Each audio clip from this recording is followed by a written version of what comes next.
c'est possible mais leneen lan la ñuy laajte Omar Faye justement tey jii comme ni mu ko waxee est-ce que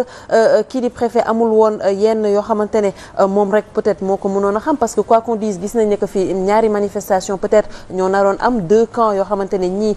pour ñee contre la manifestation est-ce que tey jii affrontement yu peut-être yu mu xalaatoon ne que mën na am taxul tey jii ñu interdire manifestation bi. c'est-à-dire d'abord dama bëgg sama mbokk Serigne Mbacké Ndiaye ma xamal ko ne ko entre Macky Sall ak Abdoulaye Wade selon vous qui est le plus démocrate. Vous me posez la question. waaw Qui mooy poser question. il change de camp change de position. c'est-à-dire que tey war nga mën a nangu taxaw ne au moins bi ma nekkee ak Abdoulaye Wade gis naa ne li Wade doon accepté Macky Sall mii du ko accepté du tere nga ànd ak Macky parce que fii la ñu fekk aussi c'est-à-dire que li ñu am comme acquis du ñu ko yàqal c'est anormal lu ma ànd ak Macky Sall am na yomante ni tamit bu dul yoon ne lii du yoon Assemblée nationale la ñu taxaw 23 juin ñii taxaw ne bu ko nangu Wade autoriser marche bi ñëpp jóge fu ne ñëw taxaw Assemblée nationale def marche gars yi naan palais la ñuy jubal ku nekk la ñuy def malgré que am na ay sànnante xeer fii lacrymogène ak lépp mais Wade daan na autorisé te xam ne ça le fragilise. Vous étiez là au palais avec Abdoulaye Wade on était là sur le terrain en train de mener le combat avec les Macky Sall avec les Idriss Seck avec les comment dirais-je les Tanor et tant d'autres et tous les Sénégalais mais du tey nag Serigne la ñuy taxaw nga naan ñu non ay préfet am na position ay état lii ay policier ba sàmb mais quand même je ne te reconnais plus c'est ça la réalité nañu wax li nga xamante ni ne au moins mooy jaar yoon. moo di lan. mooy lan mooy tey ñëpp xam nañ ne courant bi du yoon ñu yokk ko ñu gis ne war nañu mën manifester si délai yu jaar yoon ñu saisir préfet gannaaw bu ñu constitution mayee ne bu la neexee manifester yow li la metti wala lu la neex. mais Omar Faye moom par contre dafa que d'accord na ak manifestation mais il faudrait que ñu xool aussi préfet lan moo nekk ci ginnaaw lu nekk ci ginnaaw lan moo nekk ci ginnaaw Ablaye Wade yor nguur ñu war a jël nguur jël Dakar bi yëpp taal ko Macky Sall mii tey nekk président de la République dañ daan ànd di marche ñii jaar fee ñii taal pneu ñii taal li taal lu nekk mu xam ko moom xam na ko li may wax boo demee France ñu ngi taal ay pneu taal lépp te lu tere bu war a marchaat ñu mayaat leen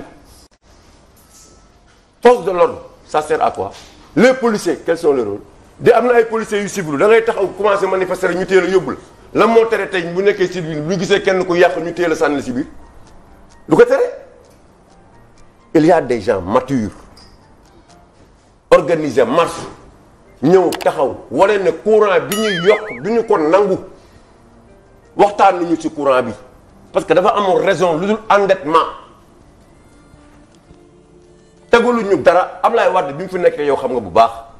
il y avait des problèmes sur la crise énergétique te xam nga bu baax ni si Wade daan Ablaye Wade daan génne mais kii baril du pétrole du dollar du subvention du lenn lu tax tey ñu yokk endettement moom il nous explique et pourtant Wade il avait subventionné. mais président le prix non attends le prix de l'électricité était stable à ce niveau le baril du pétrole était à $120 parfois même à $150. mais nguur gi joxe na ay garantie nii amaa nañu jëm si premier trimestre 2020 jëmaat si li nga xam ne moo di besu wàllu courant bi effectivement dañuy wax dëgg te joxuñu itam 105 milliards d'investissement yu jëm si wàllu énergie bi tam loolu mooy yëpp ñu sax ñun waaw ay 105 milliards ñu koy wane banque mondiale li ñu koy jox ñun Sénégal fu ñu toll nga naan ñu ay 105 milliards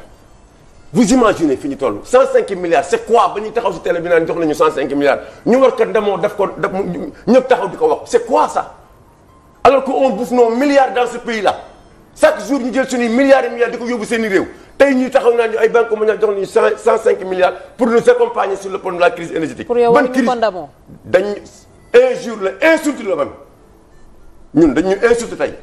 banque mondiale ñooy ñaan ba ñuy imposer teg ay 105 milliards c'est pas de l'argent du dara pour un état pauvre te mooy xam na ko moom xam na ne Wade 105 milliards du ñu taxaw banque mondiale naan ko ay lii ak lii Wade il raisonnait autrement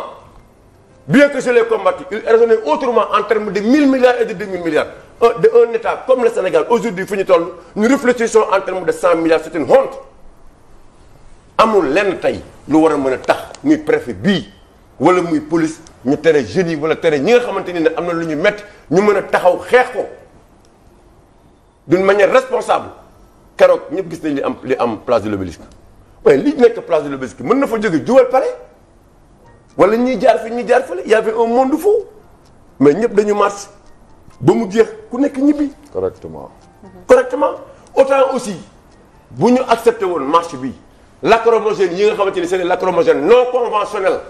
di ko teg si ndoddu nit ñi kon tey duñ ko def mais tey gàcce lañ war a am moom Serigne Mbacké bu amul gàcce man am naa gàcce man mi taxaw xeex Ablaye Wade xeex ko moom mi ndax moo nekkoon porte-parole Ablaye Wade moom moo ko nekkoon man de gàcce laa am man ci li ma xeex yépp Ablaye Wade tey amuñu lu ñuy Macky di indil ñu war a organiser marche mu ñu door ay lacrymogène avec tout ce qu'on a fait pour lui on a fait vidéo aussi wala ñu génn ko bokk ce qu'il disait en son temps quand il nous parle mais VAR baa ngi fii nañ ko génnee ce qu'il disait en son temps mais tey bu ñu ñëwee taxaw ñuy wax ay arrêté Ousmane Ngom ñun Ousmane Ngom sax darul exemple si ñun c'est une erreur monumentale ñuy taxaw di wax Ousmane Ngom te Macky war na rus sax fi ñu toll ak lépp lu mu wax ak tout li mu digaale askan wi lépp ñuy taxaw naan arrêté Ousmane Ngom moo tax ñuy interdire telle ou telle chose dama ne tey amul lu ñuy waxtaan nag Senelec naan ay facture ma sa ma dem li am mooy bëgg nañu imposer augmentation pour régler seen problème endettement d'ailleurs tous les prix ont été augmentés. Il y a une augmentation graduelle depuis l'arrivée de Macky Sall ba léegi amul lenn loo xamante ni yokkuñu ko ñun nag dañuy def différence li Serigne wax duñ ko nangu la ñu defoon li ñu dundee ak Ablaye Wade dund ko tey ak Macky Sall dañuy def évaluation différencier les deux te bu ñu différencier man mi xeex yow xeexoo bokk si woon on a été déçu par Macky c'est ça la réalité parce que yaakaar nañu woon ne tey Macky Sall dinañu indil li tey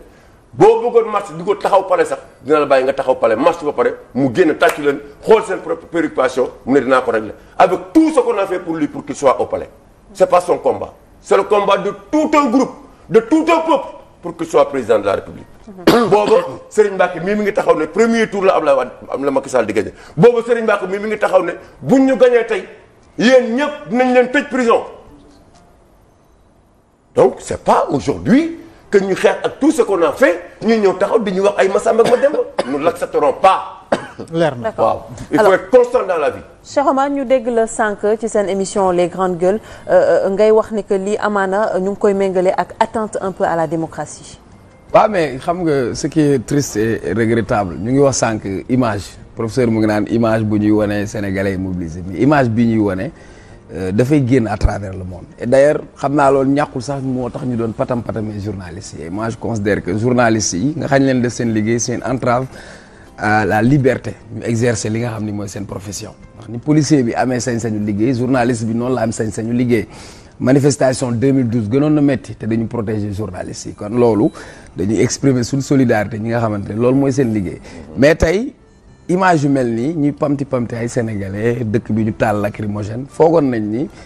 Macky Sall su ñëwee du delloo suñu démocratie ginnaaw mais kanam la ko jëmale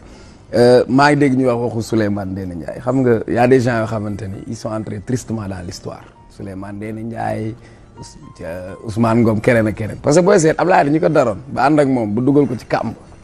te ñoom ñoo ko bàyyi tey Macky si ñooñu la sukkandiku tey c'est dangereux parce que dafa am image yoo xam ni dafa fësoon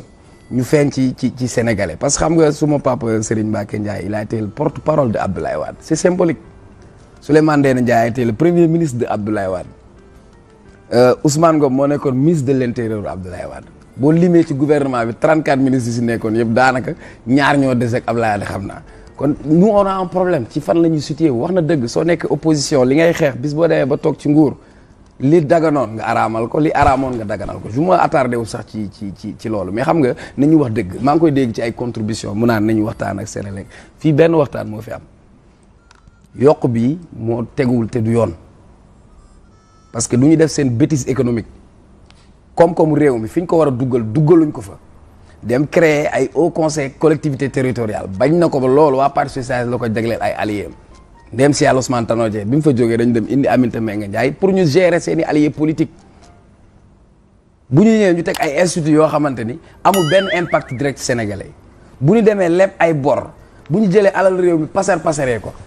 président otoom lakk mu dem jënd oto 1,5 milliard administration ñu weccoo seeni oto vous savez lan moo nekk ci problème mu dëkk bi nag bi defee nekk ñoom ñu séddoo ko tongtongee ko mbàq yi ak bopp xar bi xaw ma bokk nag bi ñu bugg ko jox askan bi mais bu fay jotee askan bi moo ko war a fay comment nan la ñu mën a jëlee ñu gëmloo ni Senelec mën na produire courant ba ñu dem jaay te fii la ñu mujj tey président toog sénégalais yëpp toog de manière solennelle mu ne day wàññi courant 10%. lan moo tax balaa muy dem élection présidentielle waxul ñu lu jëm ci lool waxuñu ko woon ci programme bàyyi ba nga falu nga bëgg a serrer la ceinture des sénégalais ci seen gouvernance ça pose problème léegi bu ñu jógee naan la dafa am ñu mu concerné ça concerne tout le monde. Oui. Parce que bu laalee impacté ci atelier terre bi day lakk courant soudeur métallique bi day ñëppay lakk courant nañ waxante dëgg ci réew mi. malheureusement nag dafa am ñoo xam dañu fàtte sénégalais yi wala dañu fàtte ni sénégalais bi mu ngi daw dépense di daw essence di daw ordonnance les sénégalais sont morts ba pare nag amuñu fu ñu ko waxee. la liberté de circulation des personnes et des biens ñun duñu ay congolais duñu ay chinois. sénégalais fu ko neex war na faa mën a dox parce que place de l'indépendance bi dañ fay taal ay pétale place de l'indépendance bi rassemblement daf fay am yéen a ngi koy fàttali ndem si yàlla si Lamine Niass woote na fa Ablaye Wade ci wàllu démocratie ak gëm ay liberté je crois que ñun dañoo yaakaaroon ni mais Macky daf ko war a gën a jogganti mais lii ñu wane nii tey dafa nekk image boo xam ni rafetul ci seen démocratie maintenant aussi responsabilité dafay am dañ koy soutenir parce que moi je considère que ñi nga xam ne ñoom ñoo organisé ils ont mis la pression sénégalais wuyu leen ba le passé nga gis ay troisième âge ay jigéen ndaw ñëpp ñëw mais dañu dem ba dugg ci piège u état mooy ñoom ñoo am seen coalition ñoom ñoo dem créer xaw ma lan bouclier de Macky la xaw ma bouclier de Marème Faye parce que ñooñu ils défendent pas la République ils connaissent même pas la République loolu ñu def porox ndoolu boobu c'était pour permettre à l'autorité mu am bunt bu mu interdire te Abdoulaye Wade yanamar bi mu amee à côté am na ñu teg yana envie bu yaa yanamar laajee yana envie laaj comme ça ñu am porox ndoolu buñu bëgg a kase mais tey état su bëggee encadrer une marche lu muy génnee ci ay alkaati du bëri mais seen discours génn bi Souleymane Ndéné ñëwee ne moom il faut mater les Sénégalais moom bu ñu mater les Sénégalais xanaa moom dañ ko war a fusiller parce que moom moo fi théoriser woon la fusillade de tous ces transhumants kon moom warul woon joxe donneur de leçon bu mu war a joxe kon li nga xam ni am na tey erreur stratégique am na si parce que bi ñu mobiliser place de l'Obélisque waroon nañ des foofu woowaat Sénégalais ñu fekk si leen mais ils ont rejoint l'État dem fekk si leen ci piège bu ñu leen tendre balaa ngay wàcc oto ñu patamee la gisoo waa ji jàpp Thierno Bocoum boo ko rombee da nga naan jaaykatu café Touba la ak mbaxanem de pour casser cette dynamique pour wàññi cette pression ils ont sorti toute la logistique tous les matériels génnee ko man bu manifestation buñ ko interdire da ngay foog ni jour fête indépendance moo am gis nga on ne gouverne pas un pays avec le bâton et c'est pas en cassant le thermomètre qu'on va faire baisser la température li ma waxoon keroog ci Grande Gueule rek Abdoulaye Wade courant bi da ko électrocuté woon ba ñu indi taal fi ay Sénélec mais Macky Sall lii bu ci dellul ginnaaw courant bii moo ko nar a maas na ci dellu ginnaaw ñi ko koy digal waxuñu ko dëgg ñi ànd ak moom di ko jey waxuñu ko misère yi sénégalais yi. est-ce que nekkuñu quand même di voir un peu le bout du tunnel parce que quoi qu'on dise Abdoulaye mu ngi ko doon wax tout à l'heure ñu gis ko waa présidence wax ko ne que premier semestre lii di 2020 dinañ am réduction par rapport au prix de l'électricité. baa ma jox la discours waa mbedd mi Macky ay Doliprane lay jox sénégalais ay aspirine ay antidouleur suñu problème c'est un problème structurel suñu problème mooy ay perfusion banque mondiale Omar Faye wax na ko du ma ci dellu le vrai débat mooy balaa sax ñoom ñuy annoncé yokk dañoo gën a yokk courant bi fan yee ñu ngi doon jooy ndox bi ma juddoo ba tey problème Senelec rek laay dégg bi ma gën ne xale Sutelec grève nañ xaw Hydro-Québec ñëw na fi xaw ma sous Abdoulaye Wade dinañ plan tàqal taal nañ ay Sénélec toujours le même problème Sénélec bëgg a nekk benn gouffre et d'ailleurs la gestion de la Sénélec dañ ko war a lijjanti parce que ki fi nekkoon dafa commencé woon politique il a fait des recrutements politiques tey war nañu auditer la gestion de la Sénélec et puis ñun suñu problème bu ñu ma wax ay Sénélec les privilégiés ici dans ce pays ñi nga gis ñuy défendre fii yëpp toog fii ñoom yëguñu fuy metti parce que ñoom kopparu sénégalais yi la ñuy dundee l'argent du contribuable sénégalais la ñuy dundee mais Sanoussi bi fayeeku benn 200000 di xarmat nga ñëw fayeeku ko location fayeeku ko ndox fayeeku ko courant su marsul rek xamal ni dañ koo compal wala day xool ay intérêt. waxal waa kër Aliou Sall yi taxaw nañ fa guddi. waa buntu palais bi justement waa kër Aliou Sall taxaw nañ buntu palais. guddi kenn jàpp leen. waa étudiants yi ñu waroon recevoir fii kenn teewu leen ne ñu coow li c'est pas libéré Guy Marius Sagna coow li c'est libérer les Sénégalais parce que dañ leen xoj naj leen def nañ pression fiscale ci douane bi yokku nañ essence yokku nañ mburu léegi mos na courant bi gannaaw suba dinañu indaat beneen facture moo tax am na loo xamante ni Sénégalais ñoo yay génneel seen bopp les partis politiques dañ leen abandonné ce combat boobu lii c'est un combat citoyen et dans un combat citoyen je crois que ki ci war a jiitu mooy le président comme ni mu yore woon mat la mer gàddoom moi je rêve d'un Sénégal demain où le président moom dina yoraat benn mat la mer gàddu ànd ak Sénégalais yi pour ñu wàññil suñu courant nañ ko delloo fi mu nekkoon gumba doo këpp yalwaanam may fàttali ni taskatu xibaar yi nga xam ne tegoon leen loxo ñoom ñëpp bàyyi nañ leen waaye du yoon itam kii nga xam ni dafay def liggéeyam ñuy entraver li nga xam ne moo di liberté de la presse te yoon consacré ko te moo xam muy police muy gendarmerie muy douane muy politique bi muy société civile muy karatéka bi muy judoka bi ñoom ñëpp soxla taskatu xibaar parce que ñoom ñëpp ay organiser ay manifestation bu munti doon donc dañoo war a jox àq ak yelleef li nga xam ne moo di liggéey taskatu xibaar moo jëm si journaliste bi moo xam si caméraman bi moo xam si photographe bi fu ñu leen gis ngal ñu may leen ñu liggéey bu mucc ayib parce que itam l'information privé moo xam public ñëpp a koy joxe ngir askan wi. dafay xaw a doy wax sax Abdoulaye nga gis ku yor caméra wala micro nga koy malmené ci ay manifestations sachant que liggéeyam kese moom moo ko fa yóbbu. dafa nekk quand même lu doy waar par rapport à un pays. voilà effectivement tey da ngay gis taskatu xibaar yoo xam ne ñu ngi si ay dëkk yoo xam ne ay guerre fa am di dem ay Syrie. leen gis ci diggu guerre bi seen biir seen l'armée seen bopp ñoo leen di protéger donc ñuy ñaan rek xam naa ni léeg-léeg dérapage day am parce que mënut a ñàkk. itam dérapage lu mu munti am xammee nañu kuy journaliste parce que sol nañu seen i gilet yor nañu seen i ay carte de presse yor nañu micro yor nañu big ak feuille xammee nañu ñu si bari kon boog ngal nañ leen di encadrement bu mucc ay parce que journaliste amul leneen loo xam ne mi ngi koy def lu dul joxe l'information juste et vrai du sànni xeer du toj du football du def dara donc yoon la mu def liggéeyam ak lépp lu ñu siy ñaan bu baax autorités yi ak lu munti am fi Sénégal ngal ñuy bàyyi journalistes yi ñu def seen liggéey bañ a jàpp kenn di ko pamte ba koy sànni li nga xam ne moo di grenade lacrymogène. Pape Matar Diallo boo ñu ko xoolee bu baax a baax tey jii nii dañuy tàmm di andi wax ji nga xam ne dañuy wax infiltration est-ce que loolu mënuñu jàpp ni fa nga xam ne tasaaroo moo fa am ñuy sànni ay grenade yi di daw est-ce que sax que nga xam ne dafa ñëw ngir def safaan loolu du loolu moo ko gën a arrangé. mais tu as parfaitement raison Abdoulaye xam nga tey jii sax avant ñu dellu si loi xam nga sànq dañ fi tudd loi wu 78/02 1978 xam nga loolu loi dafa leer dafa ni s'il existe une menace réelle de trouble à l'ordre public ou si elle ne dispose pas d'éléments nécessaires wala d'éléments suffisants tey jii boo xoolee tey place de l'Indépendance waxuma sax place de l'Indépendance ba si buntu université li fi nekkoon ci dispositif sécuritaire préfet sañul taxaw ni amul ay éléments pour mën a encadrer manifestation bi te beneen bi xam nga li nga wax dafa tellement pertinent que dama lay fàttali ba joueurs yi nga xamante ni nekkoon Sénégal doon football Coupe d'Afrique ba ñuy jóge aéroport Léopold Sédar Senghor dañuy ñëw avec une foule immense dem taxaw buntu fi nga xamante mooy palais présidentiel alors que loolu bu nekkoon infiltration mënoon na fa am parce que c'était pas prévu bu nekkoon aussi yeneen mbir yoo xamante nit ñi dañ ko bëggoon def peut-être waroon nañ si mën a jaar te puis beneen affaire bi yow Abdoulaye Mbow kii sàcc di nga yëglu dañu waxante dëgg ki nga xamante ni dafa yàgg di woote manifestation ba passé première manifestation bu muy njëkk a woote waa aar lu ñu waa ñoo lan ko xam waa aar lu ñu bokk la bañ koy njëkk a woote ñi ngi ko woote ci monument fële place de l'Obélisque place de la nation boobu bañ koy def xam nga fan nañ leen bàyyi benn parcours bu ndaw ci wet bi xam nga lan moo fa amoon genre foire boo xamante ni foire commerce la ñoom ay nit di jaay ci wet bi ñoom ñu taxaw def seen manifestation de façon très responsable espace bu ndaw buñ leen bàyyil entravé wuñu liggéeyu ñi nga xamante ni ñoom ñoo fa nekk mieux ba ñu paree dañ ko nettoyer bañ fay jógee moo gënoon set sax bañ fay ñëw.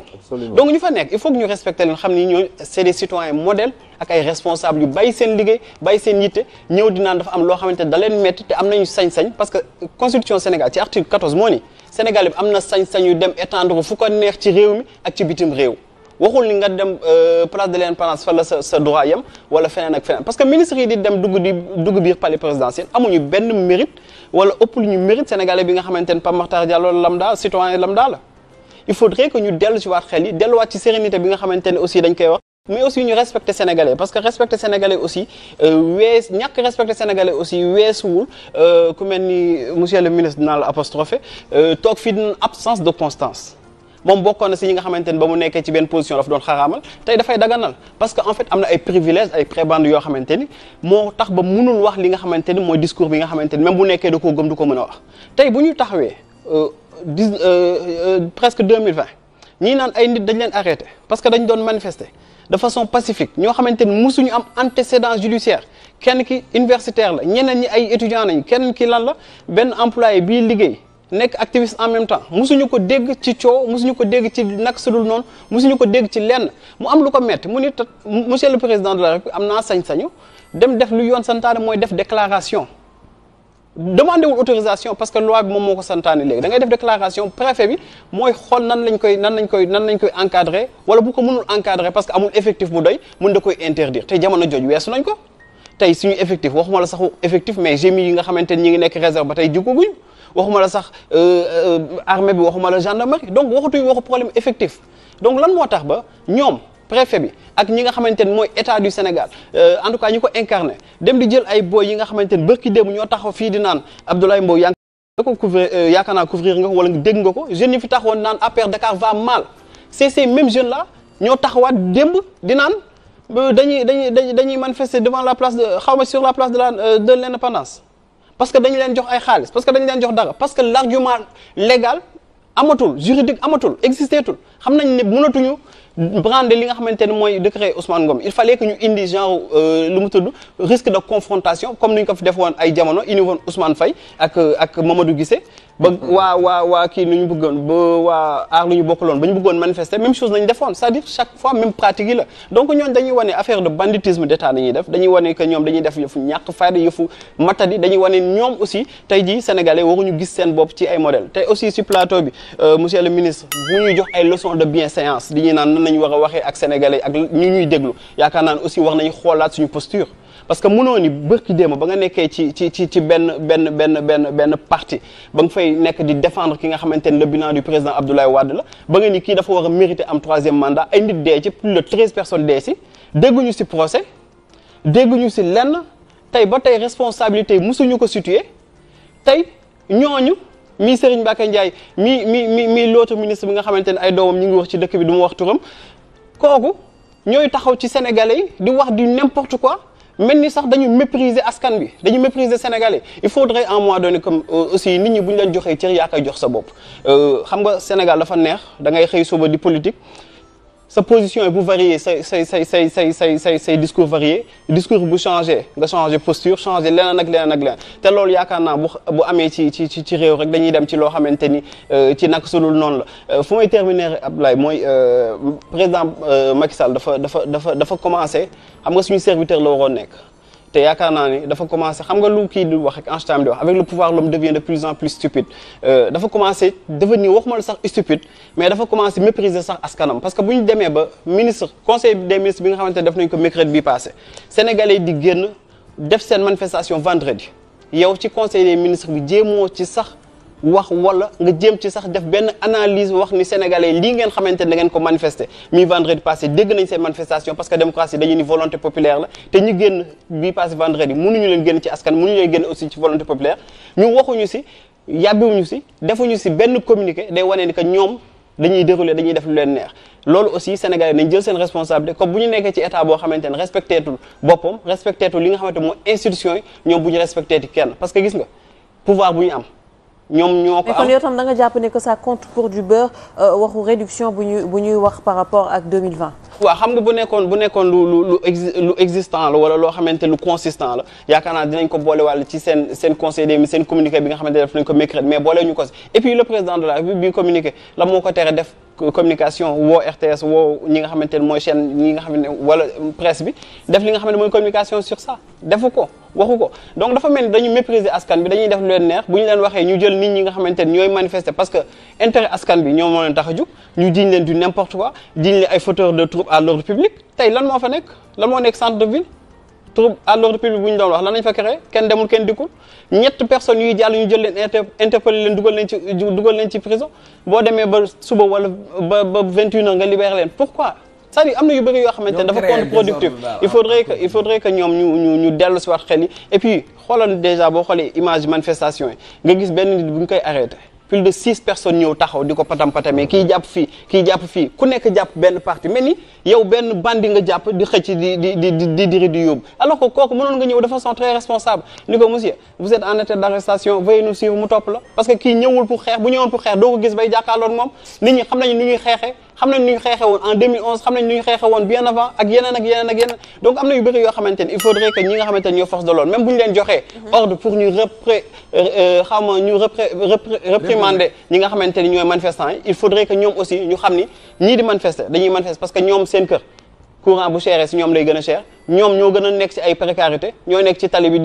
di racket ak di def du n'importe quoi donc ñoom aussi war nañu bàyyi xel askan bi bàyyi xel ni sénégalais yi nga xamante dañoo génn di xeex te génnoon di xeex jamono yi 2011 ak 2012 lépp lu ñu bëgg mooy lu baax ci askan bi lu baax ci sénégalais xam naa ni tàngooru événement léeg-léeg xam nga tàngooru événement rek xëy na di nga gis ay nit ñëw xam nga passion beeg yooyu yëpp da ciy kii mais quoi qu'on puisse dire xam nga tey nii état moo yore li nga xam ne moo di répression maanaam légale te loolu tam am na solo ñu koy fàttali mais itam duñu jàpp nii rek lii loolu rek ay am parce que itam président def na communiqué boo xam ne daf ko publier ci page Facebook am jàpp naa ni moom daal léegi ci Facebook non damay jan yi war a jàpp ni rek xam nga tamit présomption de bonne foi tam dafay baax léeg-léeg ñu ko accordé ko li nga xam ne moo di nguur surtout boo xam ne moo la jiite ak lu munti am ak lu munti xew déedéet non waxin na rek xam nga di kii xam nga maanaam bu ñu gisee nii rek bu ñu gisee nii effectivement ñoom expliqué nañu ni 12 milliards daanaka fukki milliards ak ñaar gap boobu la ñu bëgg résorber si lii nga xam ne moo di dernier trimestre 2019 ñu jàpp ne amaana 2020 dinañ si dugg te 12 milliards yooyu état bi jël na 10 milliards 2 milliards yi dañuy répercuter si consommateurs yi loolu yëpp daal dinañu am temps incha allah dañ ko xoolaat Sénégalais yi dinañ ñi ngi observé ñi ngi bàyyi xel gëm naa ni loolu yëpp dina am solo ne ma bàyyi nga laaj ministre li nga ko bëggoon laaj. oui juste une question peut-être pour jàll ci actualité manifestation yi en 2019 quand même si ce fort intérieur monsieur le ministre est-ce que jàppoo ne que tey jii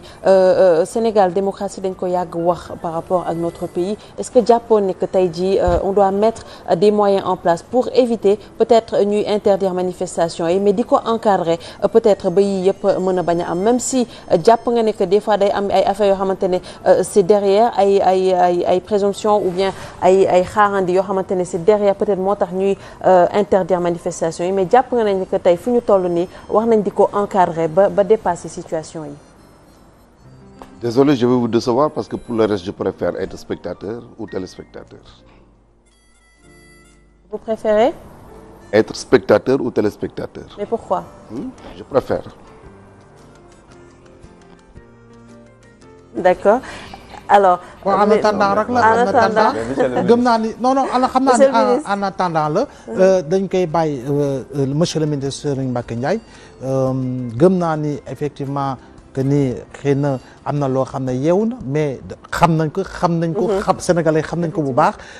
dina ñëwaat wax ak askan wi parce que am na solo waxinam pour ñu dégg ko ak li nga xam ne ay position la ñu koy défendre parce que li mu waxoon leer na au départ gëm naa ne bi muy wax wax na ni si sama conviction personnelle li ma gëm lay wax donc jàpp nañu li nga gëm rek monsieur le ministre nga wax sénégalais yi lay seetaan gëm naa ni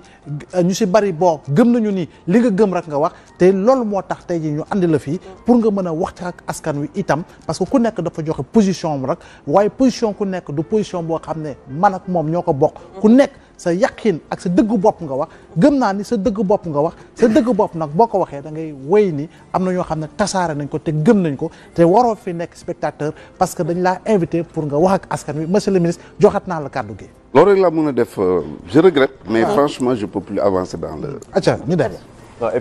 puis Ablaye Mbow sax waaw c'est vrai que loolu droit am la mais xam nga man je crois que fii kenn amul fi leçon bu mu lay jox waaw. ñun ñëpp dañu war a mun a accepter rek le feu de la critique quelle que soit la forme dans laquelle elle se déroule parce que yow yaa wax sànq si bi ngay ubbi nga wax bu rafet nga ni yaa ngi ñaan yàlla loo wax mu jëriñ askan wi te lu ci juum lu ci dëgg tamit juum la ñu baal la ko man je crois que au nom des spectateurs parce que damay wax nit ñi ne leen gis nga télé bu ñu toogee ku nekk am na ku lay seetaan fii ku nekk da nga am sa public ku nekk da nga am sa public da ngay génn ci mbedd mi am na ñoo xam ne yow rek yaa leen tax a toog ci télé bi am na ñoo xam ne nii sëñ bi rek am na ñoo xam ne talaa la am na ñoo xam ne man la am nañu ko alors au nom de ces gens-là et je crois que man pour la belle séance mën nañ continuer débat bi rek. non je suis dans le débat hein. waaw j'ai rien à dire je suis dans le débat.